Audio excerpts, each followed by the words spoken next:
যে ব্যক্তি দিনের শুরুতে আমার উপরে 10 বার দরুদ শরীফ পড়বে এবং দিনের শেষে আমার উপরে 10 বার দরুদ শরীফ পড়বে, ওই ব্যক্তির শাফাত সুপারিশ কিয়ামতের মাঠে আল্লাহ খুবই নিকটবর্তী করে দেবে।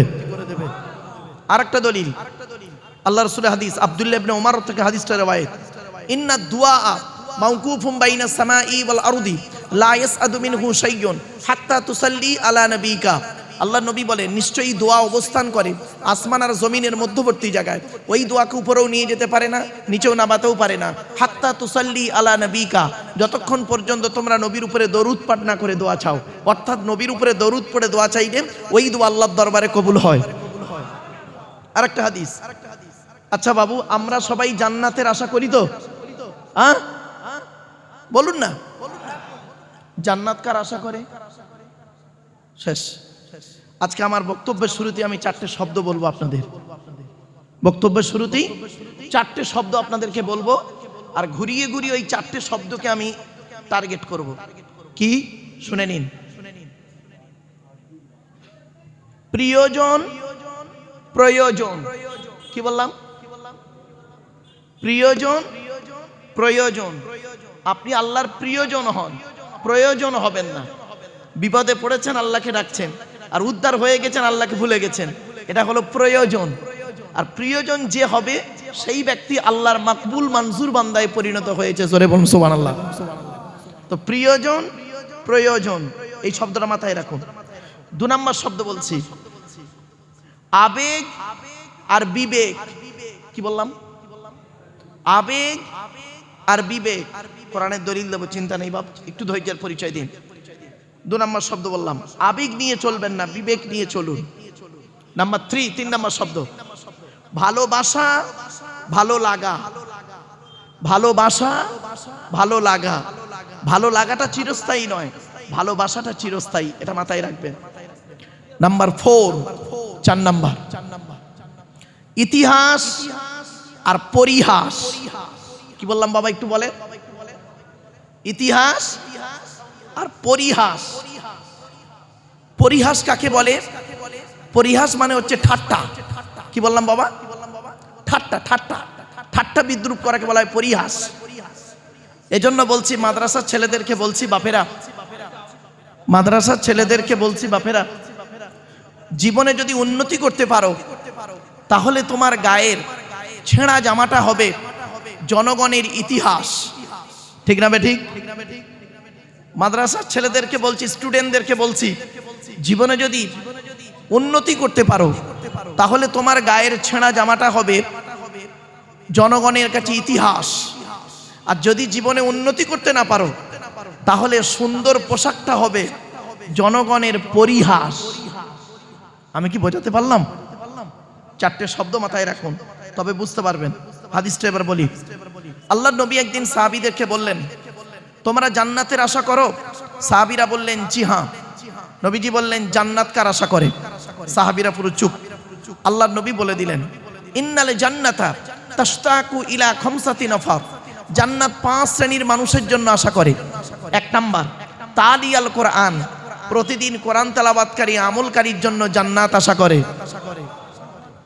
2 নাম্বার, ওয়া হাফিজিল লিসান, এই জবানকে হেফাজতকারী মানুষের জন্য জান্নাত আশা করে। হারাম খাবার খাওয়া থেকে জিভটাকে ঠিক করুন, বাজে ভাষা বলা থেকে জিভটাকে ঠিক করুন, পরনিন্দা পরচর্চা করা থেকে জিভটাকে ঠিক করুন। এর পেছনে একটা হাদিস, হাদিসের ব্যাখ্যা হাদিস দিয়েও হয়। চলুন। আল্লাহর নবী একদিন সাহাবীদেরকে বললেন, তোমরা আমাকে 2টো জিনিসের গ্যারান্টি দেবে। পেছন থেকে একজন সাহাবী বলেছিলেন, হে নবী, আমরা যদি আপনাকে 2টো জিনিসের গ্যারান্টি দিই, আপনি আমাদের কিছুর গ্যারান্টি দেবেন? নবীজি বললেন, হ্যাঁ, তোমরা যদি 2টো জিনিসের গ্যারান্টি দাও আমি তোমাদের জান্নাতের গ্যারান্টি দিয়ে দেবো। সাহাবীরা বললেন, বলুন 2টো জিনিস কি? 1 নাম্বার, নবী বললেন, 2 ঠোঁটের মাঝখানে এই জিভের গ্যারান্টি দাও। আর 2 নাম্বার, নবী বললেন, 2 রানের বীজখানে লজ্জাস্থানের গ্যারান্টি দাও। এই 2টো জিনিসের গ্যারান্টি তোমরা আমাকে দাও, আমি তোমাদের জান্নাতের গ্যারান্টি দিয়ে দেবো। যান, বাড়ি চলে যান, গিয়ে দেখবেন হয় ভদ্রলোকের নিচে খারাপ, নয় ভদ্রলোকের উপর খারাপ। এই জন্য মুহাম্মদ সাল্লাল্লাহু আলাইহি ওয়াসাল্লাম বলেছিলেন, the messenger of Allah, peace be upon him, said, the best are in those with good manner. নবী বলেন, তোমাদের মধ্যে উত্তম ব্যক্তি ওই লোকটা যার ক্যারেক্টার, চরিত্র ভালো, ওই লোকটাই হলো উত্তম ব্যক্তি। একজন উকিল, ব্যারিস্টার, মাস্টার, ডাক্তার, মোল্লা, মরিচা, পিসাব, দরবেশ সাহেব, আমির সাহেব, মুফতি সাহেবের যদি চরিত্র খারাপ হয়, আর একজন টোটোওয়ালার চরিত্র যদি ভালো হয়, টোটোওয়ালাটাই হলো আল্লাহর কাছে প্রিয় ব্যক্তি। Many loss is something loss, health loss is nothing loss, but character loss is everything loss. মানুষের যদি টাকা চলে যায়, ইনকাম করলে টাকাটা আবার ফিরে আসবে। মানুষের যদি শরীর চলে যায়, ভালো মন্দ খেলে শরীরটাও ফিরে আসবে। কিন্তু বন্ধু, মানুষের যদি চরিত্র চলে যায়, চরিত্র কিন্তু আর ফিরে আসবে না। তাই নবীজি বললেন, জান্নাত ওই ব্যক্তির জন্য আশা করে ওয়া হাফিজিল লিসান, এই জবানকে হেফাজতকারী মানুষ। 3 নাম্বার, ওয়ামুত ইমিল জিআন, ক্ষুধার্তকে খাদ্য দানকারী মানুষের জন্য জান্নাত আশা করে। 4 নাম্বার, ওয়ামুকসিল উরিয়ান, বস্ত্রহীনকে বস্ত্র দানকারী মানুষের জন্য জান্নাত আশা করে। 5 নাম্বার, ওয়ামান মুসাল্লা আলা হাবিবির রহমান, যে ব্যক্তি নবীর উপরে বেশি বেশি করে দরুদ পাঠ করে, ওই লোকটার জন্য জান্নাত আশা করে। আমি একবার দরুদ শরীফ পড়িয়েছিলাম আপনাদেরকে, কোরআনের দলিলও দিলাম, হাদিসও 4-5টা দিয়ে দিলাম।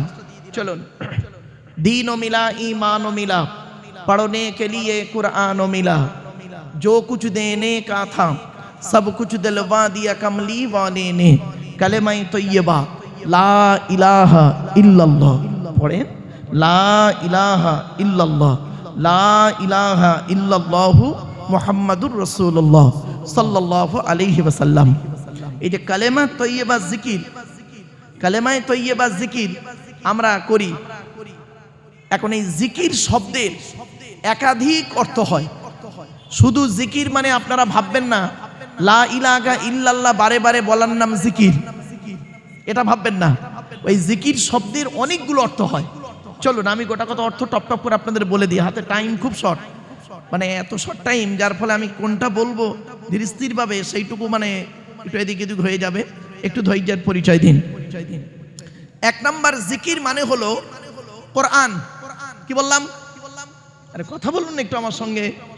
কোরআন, জিকির মানে কি? কোরআন। দলিল কোথায় আছে?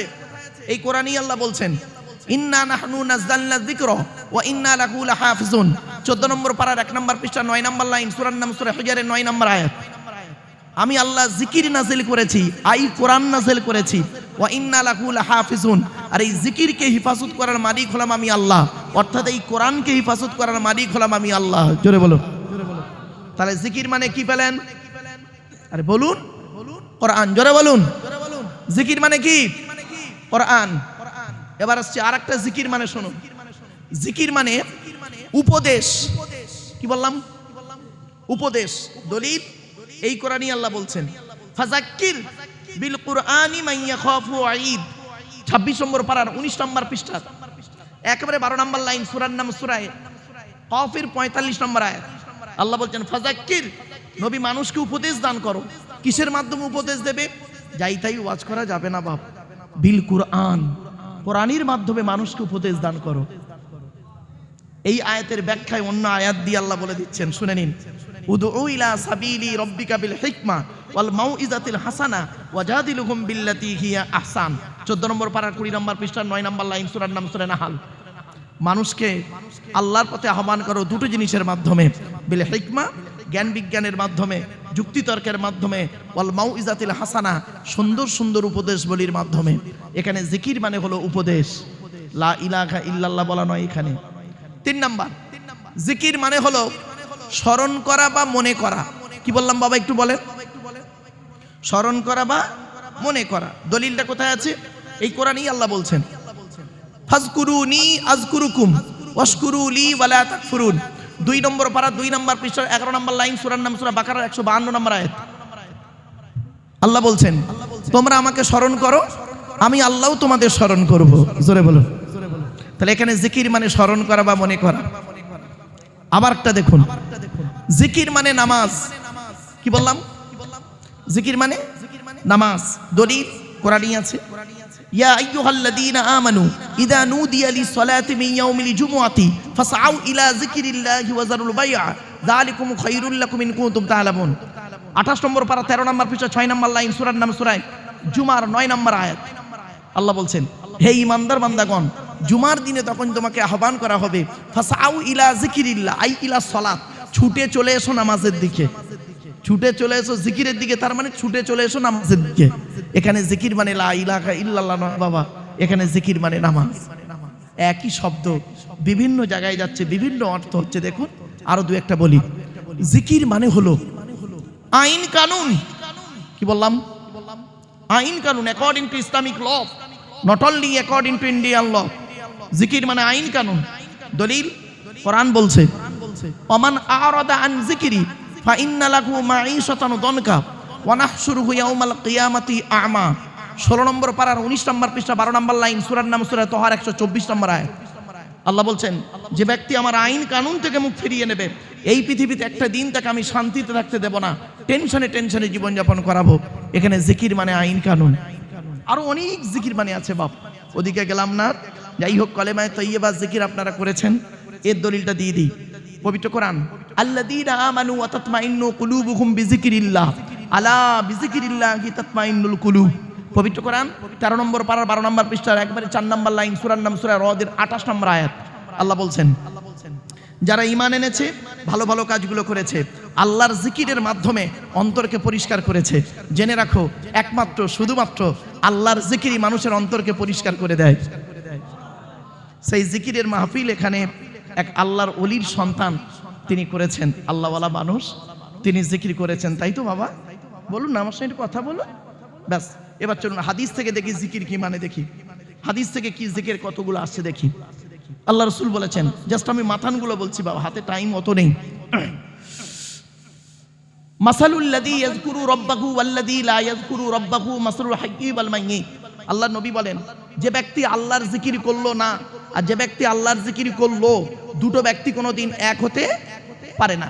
যে ব্যক্তি আল্লাহর জিকির করলো না ও হলো মৃত ব্যক্তি, আর যে ব্যক্তি আল্লাহর জিকির করলো ও হলো জীবিত ব্যক্তি। আরেকটা হাদিস, আকসিরু যিকরাল্লাহি হাত্তা ইয়াকুলু মাজনুন। আল্লাহ রাসূল বলেছেন, তোমরা এত অধিক পরিমাণে আল্লাহর স্মরণ করো যেন লোকে তোমাকে পাগল বলে মনে করে।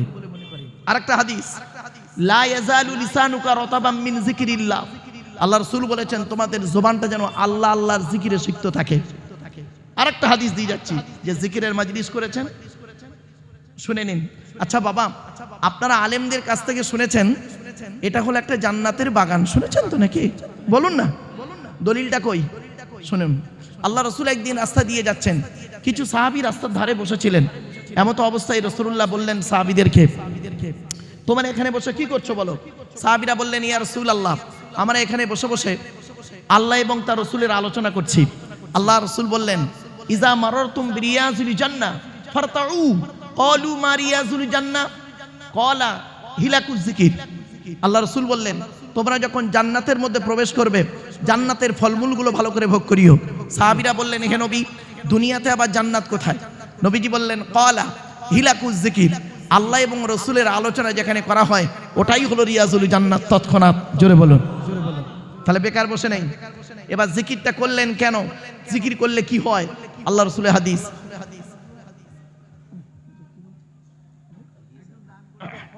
জি, আরেকটা হাদিস শুনে নিন, কেন জিকির করলেন আপনারা? একজন আল্লাহওয়ালা মানুষ জিকির করালেন, আপনারা করলেন কেন? কি লাভ? শুনুন হাদিসটা। আচ্ছা বাবু, আমার সামনে একটা মাইক্রোফোন আছে তো, এটি যদি এখনই খারাপ হয়ে যায়, এর সারাবার একটা রাস্তা আছে? আছে। এই ডিপার্টমেন্টের লোক এসে সারাবে আমি জানি না। আল্লাহ রাসূল বলছেন, মানব দেহ যখন খারাপ হয়ে যায় তা সারাবার একটা রাস্তা আছে। আপনার গায়ে যদি, পোশাকে যদি ময়লা হয়, সাবান দিয়ে পরিষ্কার করেন। গায়ে মজলা ময়লা পড়লে আপনি সাবান সার্ফ দিয়ে পরিষ্কার করেন। কিন্তু অন্তরে যদি ময়লা হয়ে যায়, অন্তরটাকে পরিষ্কার করার রাস্তা কি? শুনে নিন আল্লাহ রাসূলের হাদিস, লিকুল্লি শাইইন সিকালাতুন ওয়া সিকালাতুল কুলুবি যিকরিল্লাহ। আল্লাহ রাসূল বলেছেন, পৃথিবীর প্রত্যেকটা বস্তু খারাপ হয়ে গেলে তার সারাবার রাস্তা আছে। মানুষের অন্তর যখন খারাপ হয়ে যায়, একমাত্র শুধুমাত্র আল্লাহর জিকির, আল্লাহর ভয় মানুষের অন্তরকে পরিষ্কার করে দেয়। আলা ইন্না ফিল জাসাদি মুদগাতান ইদা সালুহাত সালুহাল জাসাদু কুল্লুহু ওয়া ইদা ফাসাদাত ফাসাদাল জাসাদু কুল্লুহু আলা ওয়াহিয়াল কলব। রাসূল বলেন, মানব দেহের মধ্যে একটা মাংসপিণ্ড আছে, ওই মাংসপিণ্ড যখন ভালো থাকে সারা শরীরটা ভালো থাকে, আর ওই মাংসপিণ্ড যদি খারাপ হয়ে যায় সারা শরীরটা খারাপ হয়ে যায়। ওই মাংসপিণ্ডর নাম হলো আলা ওয়াহিয়াল কলব, সেটা হলো অন্তর। এই অন্তরটাকে পরিষ্কার করার জন্য ফুরফুরা সিলসিলার মুজাদ্দিদুজ জামান দাদা হুজুর পীর কেবল রহমাতুল্লাহ আলাইহি তার মতাদর্শীর সমস্ত আউলিয়া ইকরামগণেরা হাক্কানি আলেমরা তারা এই জিকিরের মাহফিলটা করে থাকেন? কারণগুলো বলে গেলাম। চলো এবার আসছি, অন্তরকে পরিষ্কার করতে গেলে, দেহটাকে পরিষ্কার করতে গেলে তিনটে জিনিসকে ফলো করবেন। আপনাদেরকে আমি অনুরোধ করছি, অর্ডার করছি না, অনুরোধ করছি, কারণ অর্ডার করার অনুমতি আল্লাহ আমাকে দেয়নি। অর্ডার করার অনুমতি আল্লাহ আমাকে দেয়নি, অনুরোধ করার অনুমতি আল্লাহ আমাকে দিয়েছে। কথাটা কেন বললাম? খুব ডিপলি কথা বললাম। অর্ডার করবে কে? আল্লাহ। অর্ডার করবে কে? নবী। তাহলে আমরা কি করব? আমরা করব কি? আল্লাহর অর্ডারগুলো নিয়ে, নবীর অর্ডারগুলো নিয়ে আপনাদের কাছে অনুরোধ করব। ঠিক না বেটি? ভাই আল্লাহ এই বলেছেন, নবী এই করেছেন বলেছেন, আপনি আমি চলুন মিলেমিশে করি, তাহলে দুনিয়াতে শান্তি সম্মান পাবো, আখেরাতে জান্নাত পাবো। এজন্য আমি আপনাদেরকে বলছি, আমি আপনাদের অর্ডার করছি না, অনুরোধ করছি। চলো, জলসা যখন দেবেন দয়া করে তিনটে জিনিস ঠিক রাখবেন। কি? 1 নাম্বার বক্তা, 2 নাম্বার কমিটি, 3 নাম্বার শ্রোতা। বক্তার কি দেখবেন? বক্তার দুটো জিনিস দেখা দরকার। 1 নাম্বার বক্তাটি সত্যিকারের আলেম কিনা। শুধু ডিগ্রির নাম আলেম নয় বাপ। চলুন আল্লাহ রসুল কি বলছেন দেখি। কোন আলিমান হাক্কানি আলেম হও, কোন আলিমান হাক্কানি আলেম হও। আলেম হতে পারোনি, ঠিক আছে, আও মুতাআল্লিমান হাক্কানি আলেমের ছাত্র হও, তাও সুযোগ পাওনি। আও মুস্তামিয়ান হাক্কানি আলেমরা যেটা বলেন মনোযোগ সহকারে শ্রবণ করো, আমল করো, তাও সুযোগ পাওনি। আও মুহিব্বান হাক্কানি আলেমদেরকে অন্তর দিয়ে ভালোবাসো। ওয়ালা তাকুন খামিসান ফাতুহলিকু 5 নাম্বারটা হতে যেও না, তাহলে ক্ষতিগ্রস্ত হয়ে যাবে। এখন প্রশ্ন হলো হাক্কানি আলেম কে? কোরআনের আয়াত বললে বুঝি হাক্কানি আলেম, অনেক হাদিস বয়ান করলে বুঝি হাক্কানি আলেম না।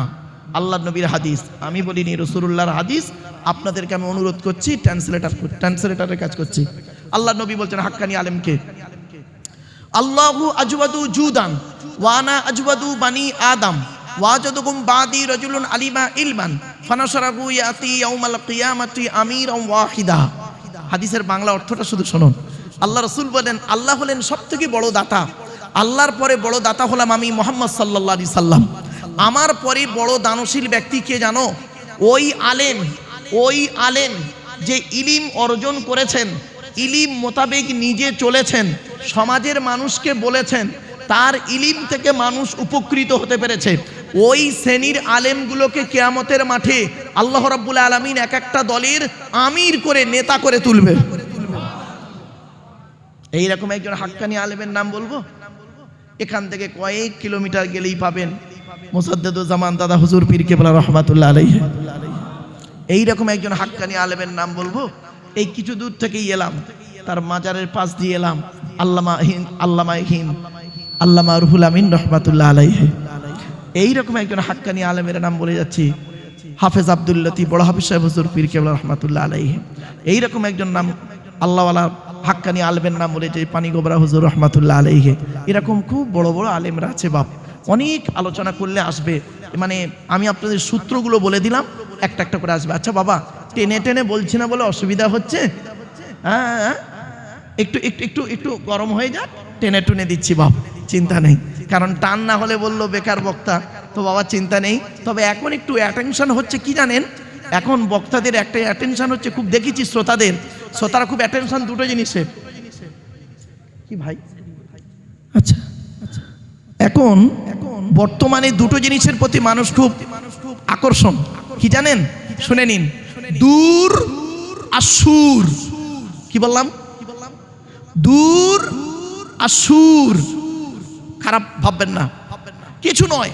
এখানে এই প্যান্ডেল মানে কি বলবো, এই রাস্তা ভর্তি হয়ে যেত, লোকের সমাগম হয়ে যেত, যদি একটা এখানে যদি একজনের নাম দিতেন, একজন ব্যক্তির নাম দিলেন, অচেনা একজন ব্যক্তির নাম দিয়ে লিখলেন, ব্র্যাকেটে লিখলেন মিশর, অমুক বক্তার নাম দিলেন, দিয়ে বললেন মিশর, ব্যাস এইটুকু। দেখা যাচ্ছে সে লোকটা মিশরে গিয়ে ছাগল চড়ায়, আলেম নয়, কিন্তু ওই মিশর নাম, দূর, অ্যাটেনশন। আর একটা হলো কি জানেন? সুর। আমার বাপেরা এই দূর আর সুরের দিকে না তাকিয়ে ওয়াজের দিকে তাকান, আওয়াজের দিকে না তাকিয়ে। আল্লাহর নবী ওয়াজ করতেন, হাদিসটা কোথায় পাবেন? মিশকাতেও পাবেন, বুখারীতেও পাবেন। রাবীর নাম আব্দুল্লাহ ইবনে মাসউদ রাদিয়াল্লাহু তাআলা আনহু, তিনি বর্ণনা করছেন আল্লাহর নবী আমাদের ওয়াজ করে শোনাতেন। কবে? শুনে নিন, বৃহস্পতিবার দিনগত রাতে এশার নামাজের পরে সাহাবীদেরকে নিয়ে গায়ে গায়ে বসে টু দি পয়েন্টের উপরে নবীজি আমাদের ওয়াজ করে শোনাতেন। কটা পয়েন্ট পেলেন? ওয়াজের উত্তম দিন কোনটা? আরে বলুন বলুন। বৃহস্পতিবার দিনগত রাত, জুমার রাত। সময়টা কখন? যা এশার পর। নবীজি কাদেরকে ওয়াজ করতেন? সাহাবীদেরকে। সাহাবীরা কিভাবে বসতেন? আপনারা কিভাবে বসেছেন? পুরো ভারতের ম্যাপ হয়েছে দেখুন। উত্তরপ্রদেশ, ছত্তিশগড় হয়ে, বিহার হয়ে, একদম পুরো দিল্লি, বোম্বাই হয়ে, একদম এই সিটটা হয়ে, ওইটা হলো কাশ্মীর দেখুন। আর এই দিকটা হলো পশ্চিমবঙ্গ হয়ে, এদিকে আসাম, ত্রিপুরা, মেঘালয় হয়ে, সেই কোটা হলো ত্রিপুরা, আর ওপারটা বাংলাদেশ। তো ওই জন্য আমি আপনাদের অনুরোধ করছি, এই ভারতের ম্যাপ না করে পশ্চিম বাংলার বসিরহাট থানার ম্যাপটা একটু করে ফেলুন। একটু আগিয়ে আগিয়ে আসুন বাপেরা, একটু আগিয়ে আগিয়ে গায়ে গায়ে গায়ে গায়ে বসুন। আমি কিন্তু বলিনি, কোরআনের দলিল। চলুন, কোরআনে আল্লাহ পাক বলেছেন 28 নম্বর পারা 2 নম্বর পৃষ্ঠা 13 নম্বর লাইন, সূরার নাম সূরা মুজাদালার 11 নম্বর আয়াত। ইয়া আইয়ুহাল্লাযীনা আমানু ইযা কিলা লাকুম তাফাসসাহু ফিল মাজালিসি ফাফসাহু ইয়াফসাহিল্লাহু লাকুম ওয়া ইযা কিলা আনশুযু ফানশুযু ইয়ারফাইল্লাহু লাকুম। সহজ সরল বাংলা মানেটা কি? আল্লাহ বলছেন, হে ঈমানদার বান্দাগণ, মজলিসের ভিতরে যখন ফাঁকা জায়গায় তোমাকে পূরণ করতে বলা হবে, তখন তুমি সামনের ফাঁকা জায়গাটা পূরণ করে দেবে।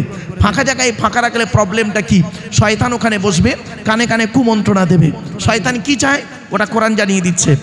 7 নম্বর পারা 2 নম্বর পৃষ্ঠা 3 নম্বর লাইন, সূরার নাম সূরা মাইদার 91 নম্বর আয়াত। ইন্নামা ইউরিদুশ শাইতানু আন ইউকিয়া বাইনাকুমুল আদাওয়াতা ওয়াল বাগদাআ ফিল খামরি ওয়াল মাইসিরি ওয়া ইয়াসুদ্দাকুম আন যিকরিল্লাহ ওয়া আনিস সালাত। আল্লাহ বলেন, শয়তান কি চাই জানো? মদ আর জুয়ার মাধ্যমে শয়তান তোমাদের মাঝে মারামারি লাগিয়ে দিতে চায়। আর কি চায়? ওয়া ইয়াসুদ্দাকুম আন যিকরিল্লাহ, আল্লাহর ইবাদত থেকে শয়তান তোমাকে বাধা সৃষ্টি করতে চায়। আর কি চায়? ওয়া আনিস সালাত, নামাজ থেকে শয়তান তোমাকে বাধা সৃষ্টি করতে চায়। তাই কোরআনের উদ্ধৃতি দিয়ে আলোচনার প্রারম্ভে আপনাদেরকে আমি আহ্বান করছি, পবিত্র কোরআন 2 নম্বর পারার 11 নম্বর পৃষ্ঠার 9 নম্বর লাইন, সূরার নাম সূরা বাকারা, আয়াত নম্বর 208, আল কোরআন। ইয়া আইয়ুহাল্লাযীনা আমানু উদখুলু ফিস-সিলমি কাফা, হে ঈমানদার বান্দাগণ, পরিপূর্ণভাবে ইসলামের মধ্যে প্রবেশ করো। ওয়ালা তাত্তাবিউ খুতুওয়াতিশ শায়তান, শয়তানের পথকে অনুসরণ করিও না। ইন্নাহু লাকুম আদুউম মুবিন, শয়তান হলো তোমাদের প্রকাশ্য দুশমন। So I request for you, সোনো মাইন এক্সকিউজ মি। আলোচনার প্রারম্ভে আপনাদেরকে একটু আহ্বান করলাম। ভেবেছিলাম কোরআনের আয়াতের মাধ্যমে জ্ঞানী যারা বোঝে তারা শুধু ইশারায় কোরআনের আয়াতের বাংলা অর্থ করলে হয়তো মনে হয় আপনারা বুঝে জায়গাটা একটু আগিয়ে আগিয়ে আসবেন।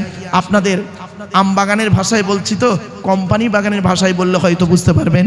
তাই একটু দয়া করে মেহেরবানি করে বলছি, একটু আগিয়ে আগিয়ে আসুন।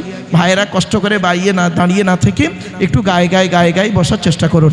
চলুন এগিয়ে যাচ্ছি। এবারে আসছি, আজকে আমাদের আলোচনার বিষয়বস্তু কি? আজ আমি আপনাদের কাছে, যেহেতু শিক্ষা প্রতিষ্ঠানের জলসা, মাত্র 5টা বিষয়ের উপরে পয়েন্ট পয়েন্ট করে আলোচনা করব। কটা বিষয় বাবা? 5টা। তো 1 নম্বর বললাম কি, প্রথমে একটু বলে নিলাম, বক্তা। 2 নম্বর হলো কমিটি, রাগ করবেন না কেউ, জলসা কমিটি আলাদা, মসজিদ কমিটি আলাদা। জলসা কমিটি হতে গেলে আমি আপনাদেরকে অনুরোধ করছি, দয়া করে কমসে কম 3টে গুণ থাকা দরকার। শুধু জলসা কমিটির নয়, সকলের 3টে গুণ কমসে কম থাকা দরকার। 1 নাম্বার, সৎ হতে হবে। কি বললাম? সৎ। সৎ কাকে বলে ব্যাখ্যাটা করে দিয়েছি, 2 ঠোঁটের মাঝখানে 2 রানের বীজখানে, আর বললাম না। 2 নাম্বার, হালাল খাবার খেতে হবে। একটা বাস্তব অভিজ্ঞতা আপনাদের সঙ্গে শেয়ার করছি। 2025 সালে ডিসেম্বর মাসে আমি বোম্বাইতে জলসায় গেছিলাম। তো একজন হিন্দু কলেজের প্রফেসর, ব্রাহ্মণ ঘরের সন্তান, দেখলাম ভদ্রলোকের কোরআন সম্পর্কে অনেকটা জ্ঞান আছে, ভদ্রলোক কোরআন পড়েন।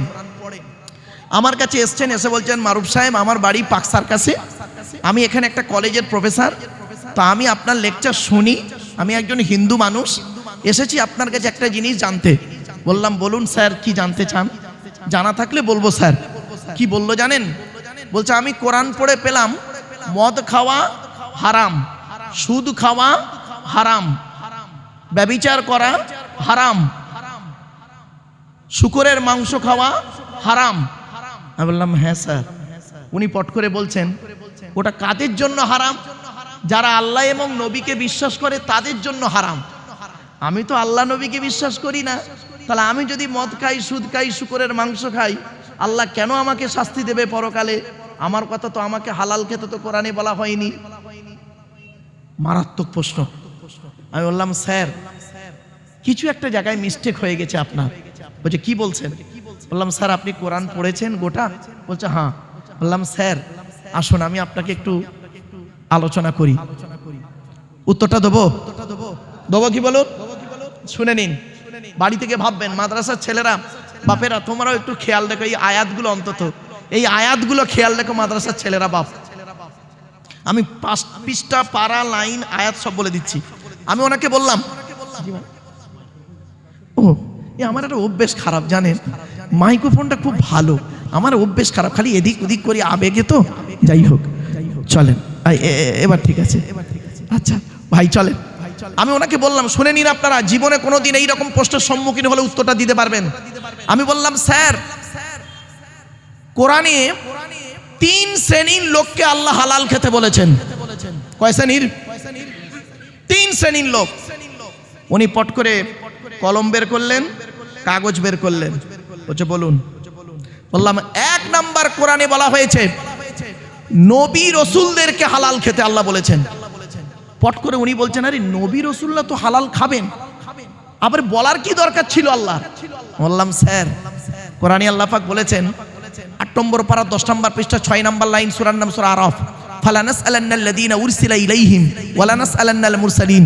প্রত্যেক নবী রসুলকে আমি কিয়ামতের মাঠে জিজ্ঞাসা করব, আপনাকে নবী করে পাঠিয়েছিলাম, আপনি আপনার দায়িত্ব পালন করেছিলেন পৃথিবীতে?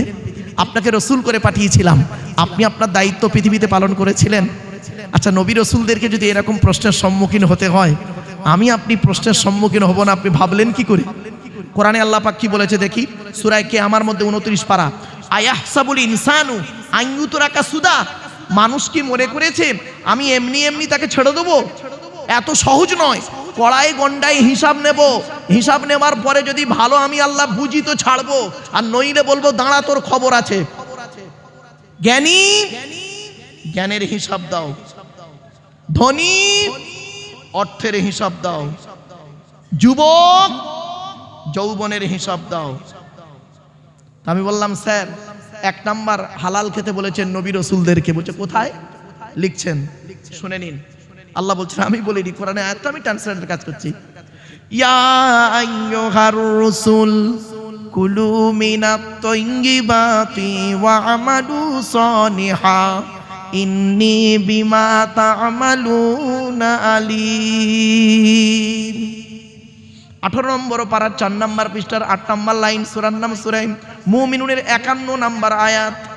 হে রসুলগণ, ইয়া আইয়ুহার রাসূল, রসুল নয়, রসুল হলো এক বচন সিঙ্গুলার, ওর বহু বচন হলো রুসুল প্লুরাল। ইয়া আইয়ুহার রাসূল, হে রসুলগণ, কুলু মিনাত তাইয়্যিবাতি ওয়া আমালু সালিহা, আপনারা পৃথিবীতে হালাল খাবার খান আর ভালো ভালো কাজগুলো করুন। উনি পট করে আমাকে বললেন স্যার আমি রসুলও নয় নবীও নয়। আমি বললাম স্যার আমিও রসুলও নয় নবীও নয়। তাহলে 1 নাম্বারটা বাদ, 2 নাম্বারটায় পড়েন কি দেখি আপনি আমি।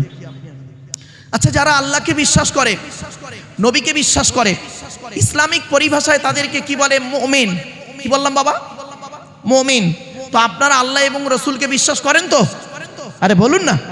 তাহলে আপনারা মুমিন, আমরা মুমিন। চলুন আমাদেরকে আল্লাহ হালাল খেতে বলেছেন কিনা দেখি দলিল। ইয়া আইয়ুহাল্লাযীনা আমানু কুলু মিন তাইয়্যিবাতি মা রাযাকনাকুম ওয়াশকুরু লিল্লাহি ইন কুনতুম ইয়্যাহু তা'বুদুন। 2 নম্বর পারা 4 নম্বর পৃষ্ঠা 14 নম্বর লাইন, সূরার নাম সূরা বাকারার 172 নম্বর আয়াত। হে ইমানদার বান্দাগণ, কুলু মিন তাইয়্যিবাতি মা রাযাকনাকুম, আমার দেবা হালাল রিজিকগুলো তোমরা ভক্ষণ করো। পট করে উনি বলছেন স্যার আমি মুমিন নয়, আমি মুমিন নয়, এটা আপনার জন্য প্রযোজ্য। বললাম থ্যাংক ইউ স্যার। এবার 3 নাম্বারটায় আপনি আছেন কি দেখুন তো। এইটা ভালো করে শোনেন, এইটা বলার জন্য আমি এত কষ্ট করলাম আপনাদেরকে। চলুন, আমি বললাম স্যার আপনি মানব জাতির মধ্যে আছেন কি? বলছেন আমি তো মানুষ, আদমের সন্তান, মানব সন্তান আমি। আমি বললাম দেখুন এই কোরআনে আল্লাহ বলেছেন মানব জাতিকে হালাল খেতে। এখানে হিন্দু, মুসলিম, জৈন, ব্রাহ্মণ, খ্রিস্টান, কুলি, সাঁওতাল, বাগদি, দুলে সকলকে আল্লাহ হালাল খেতে বলেছেন। বলি কি বলছেন? মানব জাতিকে হালাল খেতে বলেছেন? বললাম হ্যাঁ। আমি আয়াতটা ধরুন, আয়াতটা লিখে নিন।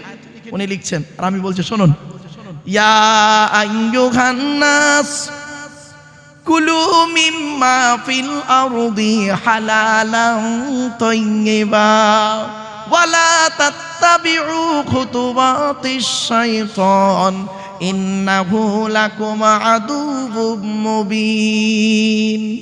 2 নম্বর পারা 4 নম্বর পৃষ্ঠার 8 নম্বর লাইন, সূরার নাম সূরা বাকারার 168 নম্বর আয়াত, 168 168 নম্বর আয়াত। ইয়া আইয়ুহান নাস, নাস মানে মানব, হিন্দু, মুসলিম, জৈন, ব্রাহ্মণ, খ্রিস্টান, নো ডিফারেন্স। ইয়া আইয়ুহান নাস, হে মানব জাতি, কুলু মিম্মা ফিল আরদি হালালান তাইয়্যিবা, পৃথিবীতে আমার দেওয়া হালাল রিজিকগুলো তোমরা ভক্ষণ করো আর শয়তানের পথকে অনুসরণ করিও না। ইন্নাহু লাকুম আদুউম মুবিন, শয়তান হলো তোমাদের প্রকাশ্য দুশমন। তখন গালে হাত। বাপেরা হালাল খাবার শুধু মুসলমানরা খাবে না, এই কোরআন এসেছে মানব জাতির কল্যাণের জন্য। পৃথিবীতে কেতাব এসেছে কটা শুনে নিন আগে। পৃথিবীতে কেতাব এসেছে মোট 104টা। কত বললাম? কথা বলুন আমার সঙ্গে একটু। 104টা কেতাব এসেছে। 100টা হলো সহিফা, ছোট ছোট চিরকুট, আর 4টা হলো বড় বড়। আমি পরিচয়গুলো দিয়ে নিচ্ছি, শুনে নিন। 100টা সহিফা কাদের উপরে এসেছে, কটা এসেছে শুনে নিন। আদম নবীর উপরে এসেছে 10টা। কটা? 10টা। ইব্রাহিম নবীর উপরে এসেছে 10টা। কটা? কত হলো? 20। শীষ নবীর উপরে এসেছে 30টা। কত হলো? 50। ইদ্রিস নবীর উপরে এসেছে 50টা। 100।